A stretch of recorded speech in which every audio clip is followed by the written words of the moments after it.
Surat police દ્વારા ઉમરવાડા વિસ્તારમાં MD ડ્રગ્સનો મોટો જથ્થા સાથે એક યુવકની ધરપકડ કરવામાં આવી હતી। ગિરફ્તાર થયેલા આરોપીનું નામ અસલમ છે, જેની પાસેથી 280 ગ્રામ એમડી ડ્રગ્સ જપ્ત કરવામાં આવ્યું હતું।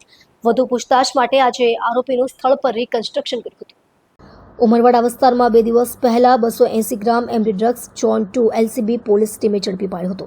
આજે પોલીસ ટીમે આરોપી અસલમને સાથે લઈને ઘટના સ્થળે રિકન્સ્ટ્રક્શન કર્યું, જેમાં ડ્રગ્સ વહન અને વિતરણની પ્રક્રિયા સંબંધી તપાસ કરવામાં આવી। હાલ તપાસ હેઠળ છે અને પોલીસ મુજબ 2 અન્ય આરોપીઓ હજુ પકડાયા નથી। સુરત પોલીસ દ્વારા આ નેટવર્કને તોડવા વ્યાપક તપાસ શરૂ કરવામાં આવી છે।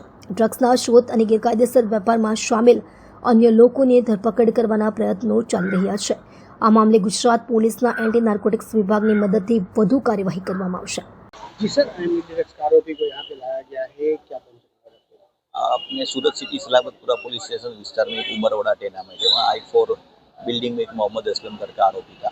उसके घर पे हमारा जोन 2 एलसीबी स्टाफ और सलाबतपुरा पुलिस स्टेशन दोनों ने साथ में मिलकर एक संयुक्त रेड का आयोजन किया था। और रेड के दरमियान में मोहम्मद असलम के पास से 280 ग्राम यानी कि तकरीबन 28 लाख का एमडी ड्रग्स एडीपीएस का जत्था बरामद हुआ था।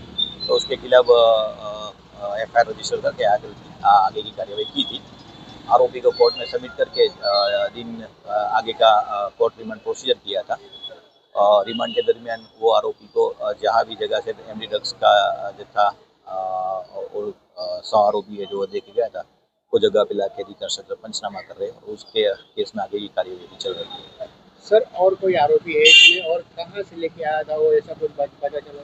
अभी देखिए हमारी तपास भी चालू है। इसमें जो भी आरोपी होगा वो थोड़े ही समय में हम उसको धरपकड़ करेंगे और आगे की कार्यवाही करेंगे।